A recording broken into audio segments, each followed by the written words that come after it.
Good morning YouTube insta ಫ್ಯಾಮಿಲಿಗೆ finally ನಾನು day vlogs ಮಾಡ್ತಾಯಿದ್ದೀನಿ ಗುರು. ಖುಷಿ ಆಗ್ತಿದೆ. ಸ್ವಾಗತ ಸುಸ್ವಾಗತ ಡೇ 1 ವ್ಲಾಗಿಗೆ. ಟೈಮ್ ಆಗಿತ್ತು ರೆಡಿಯಾಗಿ ನಿಮಗೆಲ್ಲ ಹಾಯ್ ಹೇಳ್ಕೊತ ಹಾಗೆ ತಿಂಡಿ ಮಾಡಿ ಬಸ್ಸಿಗತ್ತದೆ. ಇದು ಸ್ಟಾರ್ಟಿಂಗು ಖಾಲಿ ಹೊಡಿಯುತ್ತೆ, ಹೋಗ್ತಾ ಹೋಗ್ತಾ ಸಿಕ್ಕಾಪಟ್ಟೆ ರಶ್ ಆಗುತ್ತೆ. ಸೊ ಅದಕ್ಕೆ ಹೋಗ್ತಾನೆ ಬಸ್ ಹತ್ಬಿಡ್ತೀನಿ ನಾನು. ಇವತ್ತು ಕಾಲೇಜ್ ಇಲ್ಲ ಅಂತ ಗೊತ್ತಾಗಿ ಬೇರೆ ಬಸ್ಸಿಗೆ ಹೋಗಬೇಕಾದ್ರೆ ಬೇರೆ ಬಸ್ಸಲ್ಲಿ ನನ್ನ ಫೇವ್ರೆಟ್ ಸಾಂಗ್ ಹಾಕಿದ್ರು. ಗೆಳತಿನ ಇವತ್ತು ಅನ್ಯಾಯವಾಗಿ 20 ರೂಪಾಯಿ ವೇಸ್ಟ್ ಆಗಿಬಿಡ್ಬೇಕಾ? ಇಷ್ಟೆಲ್ಲ ರೆಡಿಯಾಗಿ ಕಾಲೇಜಿಗೆ ಹೋದರೆ there is no class today ಅಂತ ಹೇಳಿ ಮೆಸೇಜ್ ಹಾಕಿದ್ದಾರೆ. ನಾನು ಅದನ್ನು 9:15ಗೆ ನೋಡಿದ್ದೀನಿ, ಅವ್ರು ಹಾಕಿದ್ದು 8:45ಗೆ ಹಾಕಿದ್ದಾರೆ. ಇದರಲ್ಲಿ ನನ್ನದೇ ಫಾಲ್ಟು.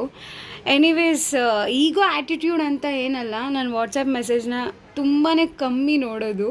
ಇವತ್ತಿಗೂ ನನ್ನ ಆ್ಯಪ್ ಹಿಸ್ಟ್ರಿಯಲ್ಲಿ ಫಸ್ಟ್ ಪ್ಲೇಸ್ ತೊಗೊಂಡಿರೋದು ಇನ್ಸ್ಟಾಗ್ರಾಮ್. ಲ್ಯಾಟ್ರಿ ಬಿಕಾಸ್ ಜಾಸ್ತಿ ಸ್ಕ್ರೋಲ್ ಮಾಡ್ತೀನಿ ಅಂತ. ರಜಾ ಏನಕ್ಕೆ ಕೊಟ್ಟಿದ್ದಾರೆ ಅಂದರೆ ಸಿಲೆಬಸ್ ಎಲ್ಲ ಕಂಪ್ಲೀಟ್ ಆಗಕ್ಕೆ ಬಂದಿದೆ. ಸೊ ನಾಳೆ ಇಂಟರ್ನಲ್ಸು ಓದ್ಕೊಳ್ಳಿ ಅಂತ ಹೇಳಿ ರಜಾ ಕೊಟ್ಟಿದ್ದಾರೆ. ನಾನು ಯಾರಿಗೋ ಕೇಳಿದ್ರೆ ಅವ್ರೇನು ಹೇಳಿದ್ರು, ಮೇ ಬಿ ಇವತ್ತು CM ಸತ್ತೋಗಿದ್ದಾರಲ್ವ, ಅದಕ್ಕೆ ರಜಾ ಕೊಟ್ಟಿದ್ದಾರೆ.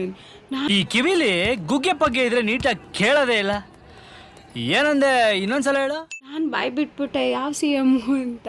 ಪ್ರೆಸೆಂಟ್ ಅಲ್ಲ, ಯಾರೋ ಮಾಜಿ CM ಸತ್ತೋಗಿದ್ದಾರೆ, ಅದಕ್ಕೆ ಮೇ ಬಿ ರಜಾ ಕೊಟ್ಟಿರ್ಬೇಕೇನೋ ಅಂತ. ಎಲ್ಲ ನಮ್ಮ ಕಾಲೇಜಲ್ಲಿ ಸಿಲೆಬಸ್ ಆಲ್ಮೋಸ್ಟ್ ಒಂದು ರೇಂಜಿಗೆ ಕಂಪ್ಲೀಟ್ ಮಾಡಿದ್ದಾರೆ. ಸೊ ನಾಳೆ ಇಂಟರ್ನಲ್ಸ್ ಅಂತ ಹೇಳಿ ರಜಾ ಕೊಟ್ಟಿರೋದು ಅಂತ ಅನ್ಕೊತೀನಿ ನಾನು. ಮುಂಚೆನೇ ಗೊತ್ತಾಗಿದ್ದರೆ ನಮ್ಮ ಅಮ್ಮನಿಗೆ ಕೆಲಸ ಆದರೂ ಮಾಡಿಕೊಡ್ಬೋದಾಗಿತ್ತು.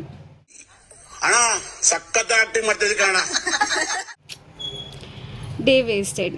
ಬಟ್ ಇನ್ನೂ ತುಂಬ ಟೈಮ್ ಇದೆ ಡೇನ ಫುಲ್ಫಿಲ್ ಮಾಡ್ಕೊಳ್ಳೋದಕ್ಕೆ. ಪ್ರತಿದಿನವೂ ಖುಷಿಯಾಗಿರಬೇಕು ಅನ್ನೋದೇ ನನ್ನ ಆಸೆ. ಆದರೂ ಏನೋ ಒಂಥರ ಬೇಜಾರು ಕೂಡ ಹೌದು. ಕಾಲೇಜಿಗೆ ಹೋದರೆ ಏನೋ ಒಂಥರ ಖುಷಿ, ಕಾಲೇಜಲ್ಲಿದ್ದರೆ ಯಾವಾಗ ಮನೆಗೆ ಹೋಗ್ತೀನಿ ಅನ್ನೋ ಫೀಲ್ ಆಗುತ್ತೆ. ಕಾಲೇಜಿನ ಮನೆಗೆ ಬಂದರೆ ಯಾವಾಗ ಕಾಲೇಜಿಗೆ ಹೋಗ್ತೀನಿ ಅನ್ನೋ ಫೀಲ್ ಆಗುತ್ತೆ. ಒಟ್ಟಿನಲ್ಲಿ ಜಲ್ದಿ ಡಿಗ್ರಿ ಮುಗಿಸಿ ಕೆಲಸ ಸೇರಿಕೊಂಡ್ರೆ ಅದರಷ್ಟು ದೊಡ್ಡ ಖುಷಿ ಇನ್ಯಾವುದೂ ಇಲ್ಲ. ಎರಡನ್ನೂ ನೋಡ್ತಾ ಇದ್ದರೆ ನಮ್ಮಣ್ಣ ನಾನು ಜಗಳ ಆಡ್ದಂಗೆ ಆಗ್ತಾಯಿದೆ.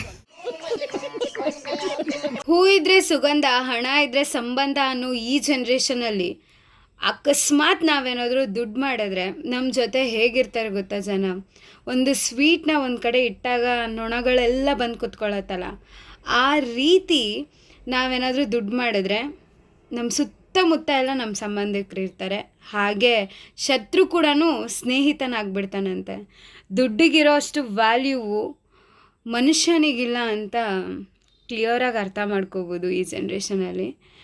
ಎನಿವೇಸ್, ನೀವು ಯಾವುದೇ ರಿಲೇಷನ್ಶಿಪ್ಪಲ್ಲಿ ಬ್ರೇಕ್ ಆದರೂ ತಲೆನೇ ಕೆಡ್ಸ್ಕೊಳ್ಳೋಕೆ ಹೋಗಬೇಡಿ. ಬಿಕಾಸ್ ಮೇಲೊಬ್ಬ ಪರಮಾತ್ಮ ಇರ್ತಾನೆ, ಅವನು ನಮಗೆ ಮತ್ತೊಮ್ಮೆ ಚಾನ್ಸ್ ಕೊಟ್ಟೇ ಕೊಡ್ತಾನೆ.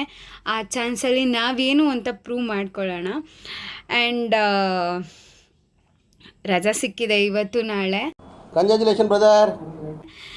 ರಜಾ ಸಿಕ್ಕಿರೋದು ಖುಷಿ ಇದೆ. ಕಾಮನ್ಲಿ ಎಲ್ಲರಿಗೂ ಕಾಲೇಜ್ ರಜಾ, ಸ್ಕೂಲ್ ರಜಾ ಅಂದಾಗ ಖುಷಿ ಪಡೋದು ಕಾಮನ್.